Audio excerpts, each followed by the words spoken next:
Nouvelle vidéo balade FAQ. Comme chaque année, je vais répondre aux questions que vous m'avez posées au gré de petites balades dans les quartiers que j'apprécie à Tokyo. Et cette année, j'ai pas mal de choses à vous raconter puisque j'ai encore déménagé. Je vais être papa très bientôt.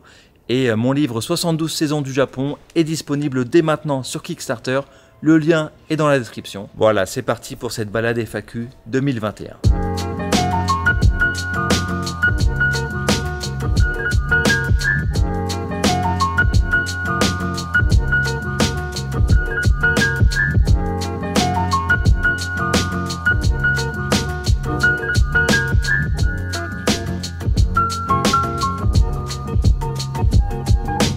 Et on commence ici dans mon quartier, Shiinamachi. Bon, je vous l'ai déjà présenté 15 000 fois en vidéo, mais c'est toujours un plaisir. Ça fait bientôt 5 ans que je vis au Japon. J'ai vécu dans 4 appartements différents, mais ça a toujours été dans ce quartier-là parce que c'est ici que je me sens bien. Qu'en est-il de ton visa? Comptes-tu demander le statut de résident permanent? Alors pour vous refaire l'histoire, entre 2012 et 2016, j'ai voyagé 2 fois par an au Japon. Puis je suis venu en 2017 avec un visa PVT. Donc Working Holiday, c'est un visa cadeau, très facile à obtenir. 2018-2019, j'étais en visa de travail grâce à une entreprise japonaise en fait, qui sponsorisait mon visa. Mais j'avais plutôt un statut de freelance. En fait, je travaillais avec les villes, les préfectures, le gouvernement japonais pour la promotion touristique avec mes vidéos, des articles, des photos, etc. Et ensuite, en 2020, j'ai eu le visa artiste qui est assez peu connu. En gros, ça me permet de travailler en tant que freelance toujours dans un milieu artistique entre guillemets, donc la photo, la vidéo, etc.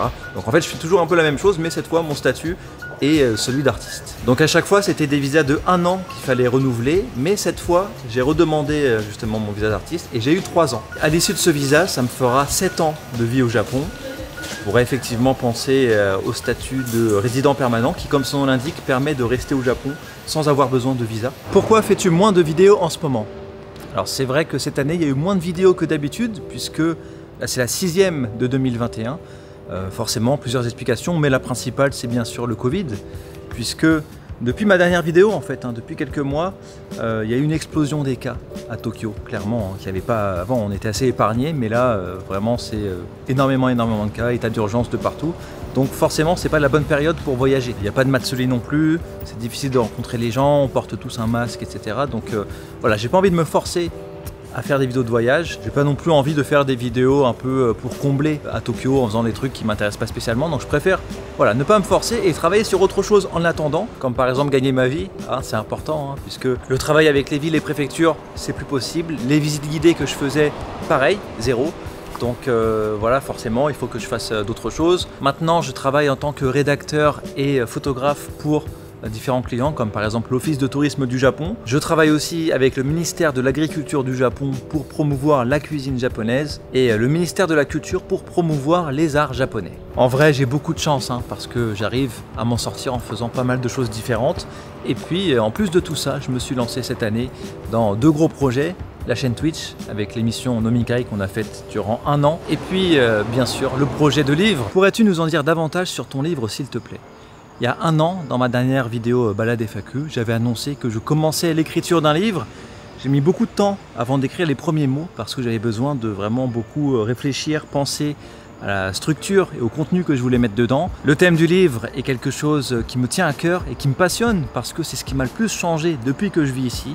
Les saisons du Japon et plus globalement la place de l'éphémère dans la culture japonaise. Et donc dans ce livre, j'ai essayé de mettre les 3 choses fondamentales qui sont la ligne directrice de mes vidéos: faire voyager, apprendre des choses et aider à préparer un voyage au Japon. Le contenu du livre, c'est le Japon à travers 12 mois. Donc il y aura 12 parties, chacune représentant 1 mois. Pour chaque mois, je présente les événements de la vie quotidienne, les choses à voir et à faire, les festivals, les spécialités à déguster ou encore les objets de saison. Le livre peut se lire pour le plaisir, une sorte de voyage à travers les textes et les images, également pour préparer un voyage au Japon puisque vous avez vos dates, vous avez juste à regarder les mois qui correspondent au moment où vous partez, vous savez ce qu'il y a à faire, et également pour apprendre des choses sur la culture japonaise. Ce sera un beau livre de 400 pages avec plus de 1000 photos. J'ai vraiment mis toute mon âme dedans et je suis très fier de ce que ça donne. Ton prochain livre sera dispo en ligne ou chez des distributeurs. Pour le commander, ça se passe sur Kickstarter et c'est seulement jusqu'au 5 novembre 2021. Après ça, le livre ne sera plus dispo nulle part. Le livre, je n'ai pas encore fini de l'écrire. Les précommandes se font maintenant et il sera ensuite livré dans un peu moins d'un an, l'été prochain. Ça me laisse le temps de finir l'écriture et de prendre toutes les photos dont j'ai besoin durant ces prochains mois. Vous pouvez bien sûr commander le livre sans souci, même si vous déménagez ensuite. Il faut juste faire bien attention à mettre une adresse email que vous consultez pour que je vous contacte pour confirmer votre adresse quand le livre sera prêt. Voilà, j'ai beaucoup d'appréhension parce que, même si je n'ai aucun doute sur la qualité du livre, je ne sais pas s'il va trouver son public. Et je vais vous le dire très franchement, ça peut remettre en question beaucoup de choses de mon côté. J'ai toujours voulu vous épargner des sponsors dans les vidéos. Bien sûr, j'aurais pu le faire et personne ne m'aurait jeté la pierre, mais j'ai toujours préféré éviter parce que je trouvais que ça faisait un peu tâche pour mon contenu et puis j'en avais pas besoin. Mais donc, si le jour où je sors un gros projet de livre avec un contenu vraiment top, dans lequel j'ai mis toute mon âme, et que ça bide, forcément je me dirais que j'avais peut-être une trop haute idée de la relation que je pouvais avoir avec les gens qui apprécient mes vidéos. Dans ce cas-là, c'est pas grave, juste pour me venger, je vous lâcherai des sponsors à chaque vidéo sur des jeux mobiles, des applications à la con.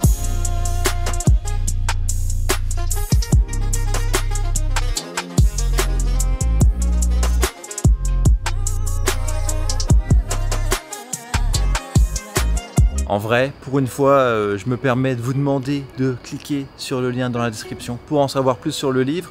Pas forcément pour le commander, mais au moins pour lui laisser une chance et voir si ça peut vous intéresser. L'objectif de la collecte, c'est de faire 1000 exemplaires, mais je vous cache pas que c'est pas du tout mon objectif parce que ça en fait ça me permettrait de publier le livre sans dépenser d'argent, mais j'en gagnerais pas non plus et donc ça me ferait bosser encore des mois dessus pour rien finalement. Mais si ça marche bien, je pourrais me dédier à ça et même avoir plus de temps pour faire des vidéos sans me forcer, mais en essayant quand même d'être un peu plus actif que cette année. C'est ça l'intérêt de passer par une collecte, c'est que je peux savoir ce que je peux me permettre ou non pour ce livre avant la sortie l'année prochaine. Dernière précision sur ce livre et après on passe à d'autres sujets.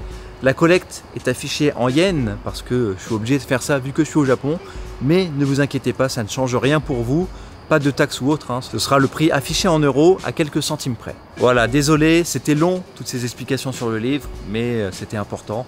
C'est un projet qui sort de mes tripes et voilà, si j'avais voulu juste faire un livre, j'aurais fait un truc très simple comme 20 coups de cœur du Japon ou un guide des endroits à visiter. Mais j'ai choisi de traiter un sujet plus profond et surtout qui me passionne. Maintenant que ton livre va sortir et que l'aventure Nomikai prend fin, quelle est la suite pour toi ? Alors la suite, ça va déjà être le livre, puisque comme je l'ai dit, ce sont des précommandes, c'est-à-dire que le livre est déjà bien avancé, mais je dois encore écrire pas mal de choses et aussi prendre plein de photos durant toute l'année. Et je dois écrire en plus, pour les contreparties de la collecte, un mini-guide resto et onsen autour de Tokyo, ainsi que un e-book spécial Matsuri avec 600 festivals japonais présentés. Donc ça me fait du boulot jusqu'à l'été 2022 où je rentrerai en France pour 3 mois.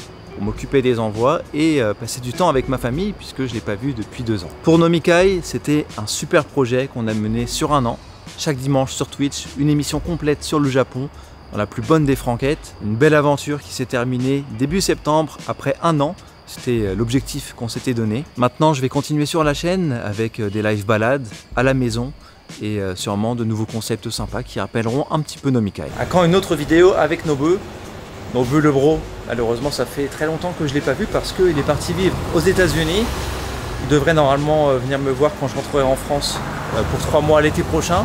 En attendant, je passe chaque jour ici devant cet endroit incroyable. Vous imaginez la probabilité pour qu'il y ait Gigi et Nobu l'un sur l'autre comme ça. On est maintenant au sanctuaire Higashi Fushimi Inari Jinja, un endroit très peu connu à Tokyo parce que c'est assez excentré, mais c'est vraiment magnifique avec tous ces torii qui vous rappelleront bien sûr le sanctuaire Fushimi Inari Taisha à Kyoto.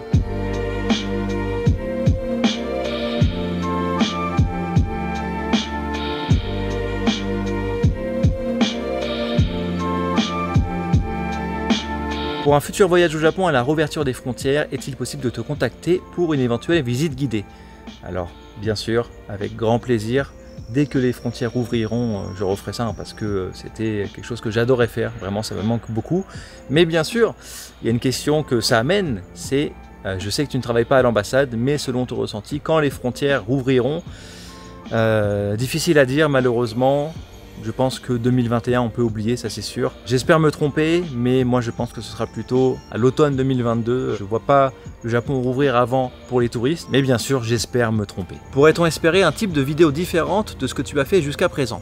Alors cette année, j'ai justement sorti une vidéo bien différente que j'ai adoré faire, même si elle a été moins regardée que les autres. Tokyo raconté par 5 japonais. J'ai adoré faire ça et c'est sans aucun doute la vidéo de ma chaîne que j'ai le plus regardée une fois qu'elle est sortie. Pour d'autres formats, je sais pas encore, mais il y a 2 choses que j'aimerais faire.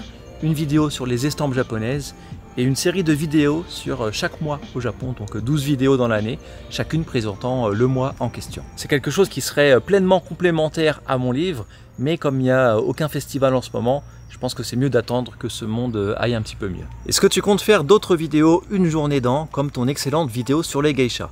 Alors avant le Covid, j'avais prévu de faire une vidéo dans une école primaire, une autre dans une université d'art, ça fait que j'aurais complètement terminé cette série sur les écoles. Et j'avais également prévu de faire une journée chez les sumo. Malheureusement le Covid voilà, fait que tous ces projets ont été reportés ou annulés, mais ça viendra peut-être une fois que tout ira mieux justement. Travailles-tu toujours tout seul ou as-tu une équipe de monteurs ou quelque chose dans le genre? J'ai toujours tout fait tout seul. On m'a souvent proposé de faire du montage pour moi et je suis sûr que ce serait de bien meilleure qualité que ce que je fais, mais ça doit être moi. Mes vidéos sont faites pour transmettre des émotions et les émotions peuvent être transmises parce que c'est moi qui ai vécu ce que j'ai filmé, qui ai fait les rencontres que j'ai filmées également. Et c'est pareil pour le livre, je suis tout seul à l'écrire, à penser le contenu et j'ai seulement une personne avec moi pour faire la maquette, David Michaud alias lejapon.fr, Tokyo Safari, qui n'est pas n'importe qui puisque c'est l'auteur d'une quinzaine de livres sur le Japon depuis plus de 10 ans. Passé le moment de la découverte, est-ce que certaines choses aujourd'hui t'émerveillent encore au Japon? Alors c'est vrai qu'on peut facilement perdre cette magie des débuts en vivant longtemps ici sur place, parce qu'on voit également les mauvais côtés du Japon, parce qu'on ne fait plus attention aux choses qui nous émerveillaient autrefois. Mais de mon côté, j'ai la chance d'avoir une activité qui entretienne cette flamme, puisque je prends des photos, des vidéos, je présente le Japon à des personnes qui connaissent peut-être moins, et donc j'ai toujours ce regard à chaque fois neuf, et il y a des choses vraiment très simples qui me font toujours de l'effet, par exemple rentrer dans un combini. La petite musique à l'entrée, les odeurs, lumière, les produits saisonniers, tout ça, ça me fait quand même quelque chose à chaque fois. Pareil pour les trains, les jardins, les balades dans les temples et sanctuaires comme ici, et bien sûr les voyages, avec notamment les onsen de brigands. Ça, c'est toujours un plaisir. On va maintenant prendre la direction de Ueno, quartier incontournable de Tokyo. On va rejoindre la meilleure, Minobu, que vous avez déjà vu dans pas mal de mes vidéos. Elle travaille aujourd'hui, mais je vais la rejoindre à son bureau et on va prendre le déjeuner ensemble.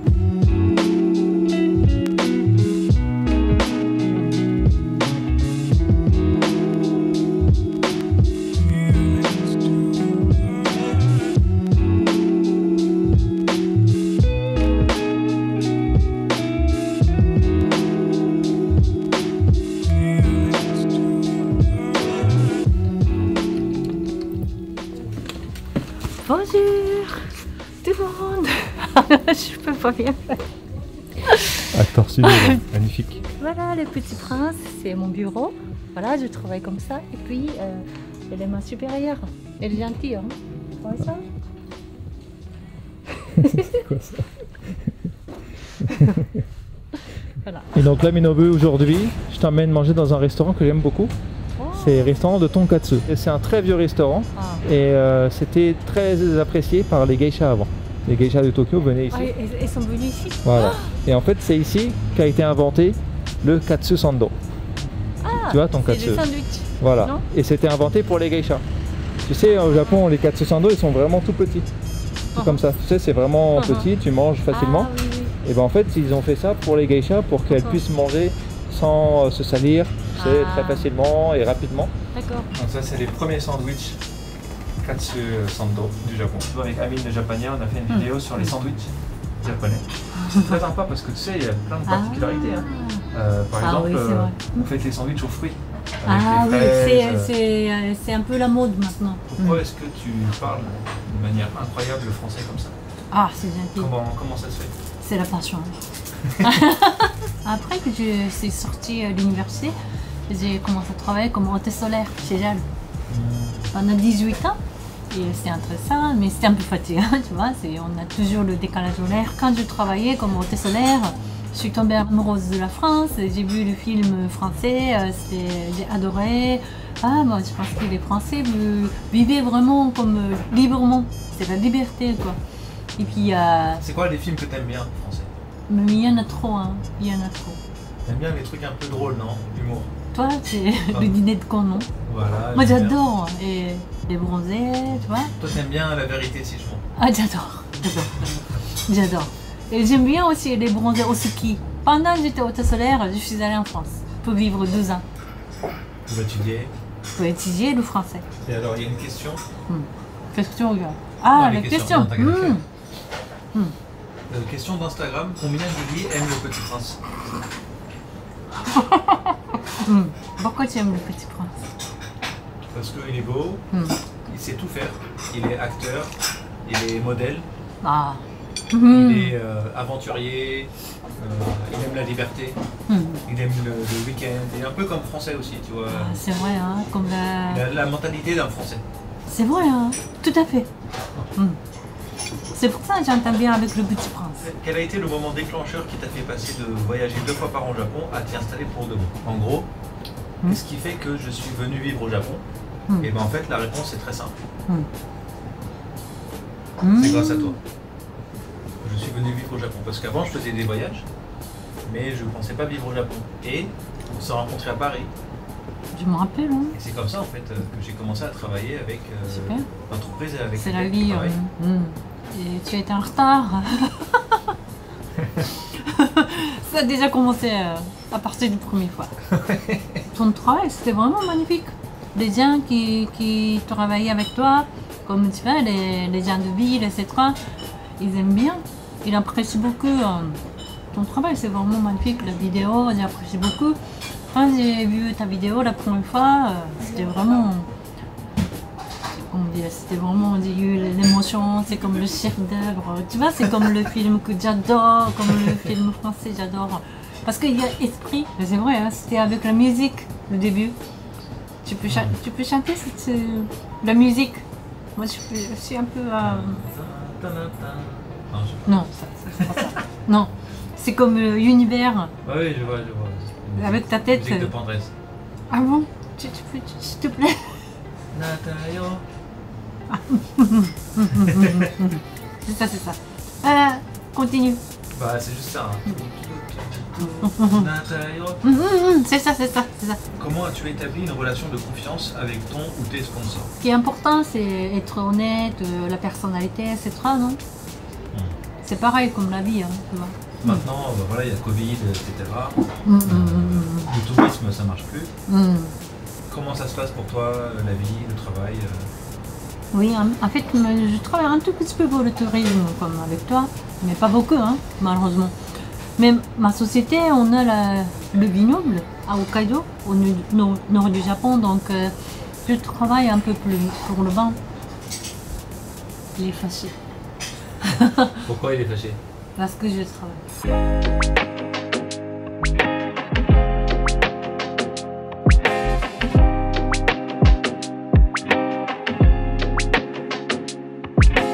Et donc là, mes neveux, maintenant, on va aller dans un autre établissement très sympa, tu vois, c'est un peu le même style, hein, c'est des vieux restaurants et tout ça. Mais là, c'est des petites douceurs.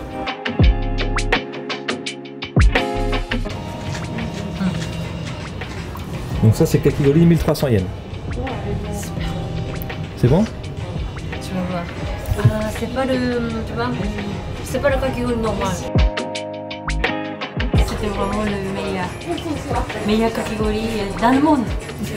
C'est le dîner de con, c'est le dîner de meilleur.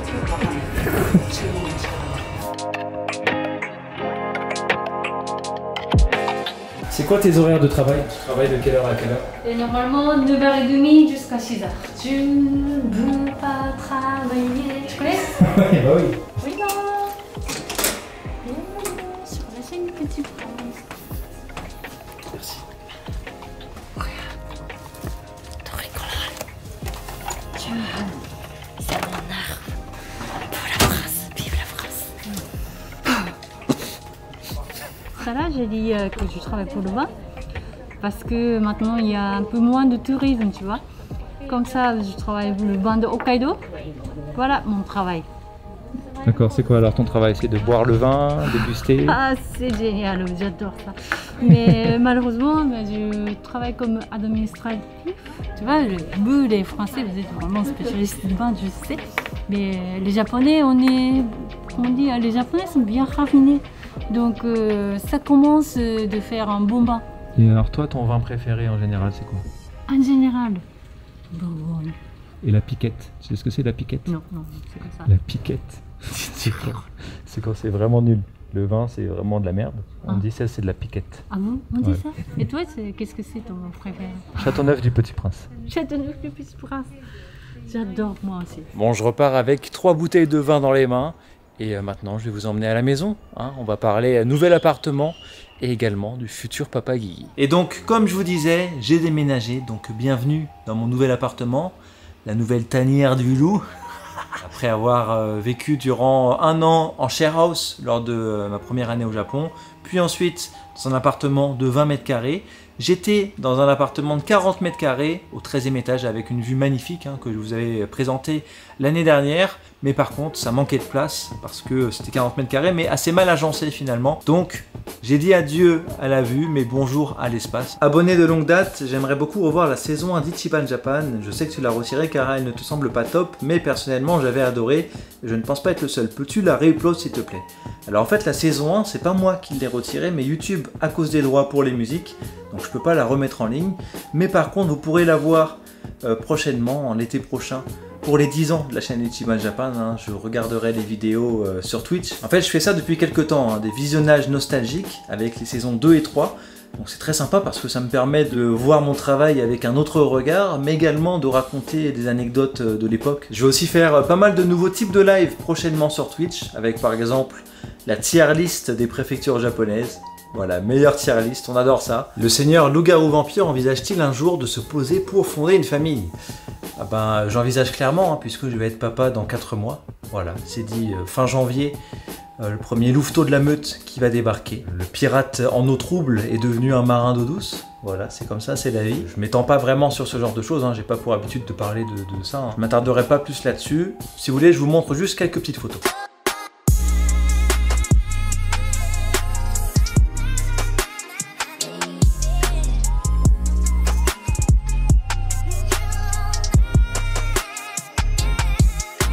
Est-ce qu'il y a un artiste japonais qui t'inspire créativement? Alors, il y en a plusieurs qui se trouvent justement dans mon bureau. On a par exemple Nujabes, je pense que j'ai pas besoin de présenter. Il y a également Hiroshige, un grand maître des estampes japonaises, dont j'ai réussi à choper un livre qui date d'il y a plus de 100 ans. Et enfin, je dirais Jiro Taniguchi, avec notamment l'œuvre Quartier lointain, que je vous recommande très fortement. Des conseils pour bien manier ton objectif? Alors c'est vrai que cette année, je me suis vraiment pris de passion pour la photo. Ça faisait longtemps que je postais des photos sur Instagram, Twitter, etc. Régulièrement. Mais c'est vraiment cette année que j'ai passé un cap où justement j'ai acheté du vrai matériel pour faire de la photo. Avant ça, je m'intéressais uniquement au contenu et pas à la technique. Donc j'étais toujours en mode auto avec un petit appareil très pratique. Mon appareil c'est le Sony A7C et j'ai plusieurs objectifs Sony, mais mon conseil c'est pas de prendre ça. Si vous voulez vous mettre à la photo, commencez d'abord par maîtriser le matériel que vous possédez déjà, que ce soit un téléphone ou une petite caméra. Déjà apprenez un peu les bases de la photo, les réglages, etc. Et ensuite seulement vous voyez si ça vous plaît, si ça vous passionne. Et dans ce cas-là, vous pouvez à la limite prendre quelque chose de plus cher, mais voilà, il faut être sûr que ce soit quelque chose qui vous passionne parce que on peut très facilement penser qu'on va faire de la photo, on achète un appareil et finalement, un mois après, on s'en sert plus. Qui est le prince du Japon? C'est Takumi. Dayone. Dayone. Bonjour. Le prince qui sait parler le français. C'est bien. C'est bien, hein? Longue vie au prince. Longue vie au prince. Mais arrête pour le prince. Alors, est-ce que justement, Julie, tu peux nous expliquer pourquoi Takumi c'est le prince? Pourquoi je dis que Takumi est prince? Ouais. C'est... Je n'ai jamais rencontré une personne comme ça, le mec comme ça, qui est incroyablement gentil, pense au fond à l'autre personne. La façon de penser est incroyable. Vraiment. C'est pas juste le prince facile. Non. Le prince lourd. Très grand. C'est le prince qui est... C'est prince parce que il n'est pas né prince, il est devenu prince. C'est ça? Oui, c'est ça, plutôt, c'est ça? C'est ça. Ouais, c'est donc, juste le prince qui est sur le cheval, non, c'est pas comme ça. Il vit au château et il a appris beaucoup de choses au château et bien il a appris, comment dire, bonne éducation comme ça. Donc la famille aussi, la personne de château.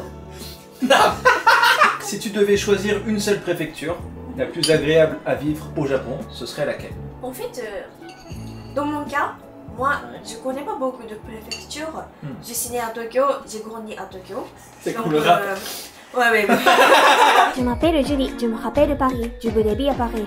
Je suis née à Tokyo, je suis japonaise. Peut-être je sais la meilleure préfecture, c'est la préfecture du prince, non? Si tu vis chez Ouais. le prince, avec le prince, Ouais, c'est ça. le meilleur endroit en fait. Donc je vais choisir Attends, la préfecture mais du ça prince. continuera jusqu'à la fin. Là, j'ai peur. Hein. J'ai une question de Lolo Cassia. Les flammes. Voilà, qui nous dit tu refais quand un trip avec Lolo? C'est vrai que Lolo, j'ai fait vraiment des très beaux voyages avec lui. En 2016, on était à Newton Onsen. Ah. Dans les onsen sous la neige, c'était magnifique. Après, même 2018, on était lycée professionnel. On a visité le lycée Kakogawa, c'était très bien. Road trip dans les montagnes, Kusatsu, tout ça, c'était vraiment magnifique. D'ailleurs, en plus, avec Lolo, on avait prévu quelque chose avant le Covid. Il m'avait proposé de faire une saison ultime avec en fait 3 pays. Que Lolo et moi, on fasse Corée, Japon, Taïwan. À la suite, comme ça. Lolo, vraiment, ne manque. Vraiment. Quelle est la chose qui a le plus changé au Japon entre ton premier voyage et maintenant? Mais pour vous, qu'est-ce qui a le plus changé au Japon entre quand vous étiez petit, ado, petit, et maintenant? お豆腐屋さんとか、なんかね、卵屋さんとか、なんか一つに特化した専門店の確かに自営業があったの。でも、もう今はないし、あと、駄菓子屋さんも本当にたくさんあって、 Ça, j'allais 本 dire 当 ça. に、あと、コンビニが増えた。コンビニなかっそれやた。ばいよね。 En fait, quand j'étais コ petite, ンビニ。 il n'y a pas de combini, pas du tout. Un peu quand même, non? Exagère quand Pas même. du tout quand même. Mais un peu, mais même, でもこんなに増えてなかった。 C'est vrai. マジで増えすぎ。 Quand j'étais petit, en fait, dans les rues, il n'y avait pas beaucoup de gens, par exemple, qui chantaient et qui faisaient de la musique. Ah, C'est- d'accord. Les artistes de rue, Voilà. en fait. Artistes Voilà. de rue. Ouais. Ah, c'est ça, artistes de rue. Ouais. Pas beaucoup. Mon verre est vide et mes larmes le remplissent. C'est l'heure du rap de Julie. Hey yo, le mec le plus gentil du Japon, le mec le plus beau du Japon, le mec le plus intelligent du Japon. Hey yo, Teakau MI Takumi, Pareil LCU Plus, hey yo. C'était ça? Ouais. Tout ça pour ça? C'est émouvant. Là, je suis ému. Je crois que ce sera en fait mon plus bel souvenir de 2021. Le rap de Julie. Bombay, le Japon en décembre. Je vais changer sa question, c'est quoi votre mois préféré pour profiter du Japon? Moi, avril ou octobre, Sakura ou Koyo. Novembre. Les feuilles d'érable sont magnifiques. Et ce qui est le plus important pour moi, la nourriture. Hey. La nourriture en terminale est vraiment bonne. Ah. Par exemple, le matsutake, tu vois. Ah. Et coulis, châtaigne, patates douces. Il y a Bully aussi. J'adore. Pour sushi, Bully. So, coulis, craboulis. 確かにね。 J'adore. Le mec le plus gentil du Japon, le mec le plus beau du Japon, le mec le plus intelligent du Japon. Hey yo. C'est vraiment la poésie, hein. Prince. Prince. Quel type d'insecte manges-tu pour avoir autant de naines? Oh le con. Oh la blague qu'il a faite. Il a dit des insectes. Comme si quelqu'un mangeait des insectes. Comme des asticots, des fourmis, des larves. Je suis mort. Il m'extermine à chaque fois. Le gars, il me fait casser des barres. Il fait toujours les meilleurs tweets. Franchement, le gars, ses armes, c'est des tweets, il nous tue, il nous extermine. Arrêtez-le, c'est un danger. Il tue tout le monde, le gars. Je suis mort. Des insectes. Il fait toujours des blagues de ouf. Ce gars-là, franchement, il est incroyable. Il me tue de rire. Franchement, j'adore. les meilleures tweetos de France. Des insectes. C'est là-dessus que ça se termine. C'était une FAQ assez particulière puisque c'était surtout pour parler du livre et également parce que depuis que je fais des live Twitch, en fait je réponds déjà un peu à toutes ces questions-là régulièrement. Donc ce format n'a plus trop de sens, mais ça reste la petite vidéo annuelle plus personnelle, sympa à faire. Un énorme merci à tous ceux qui soutiendront le projet de livre. J'ai beaucoup d'appréhension. Je ne sais pas du tout ce que ça va donner.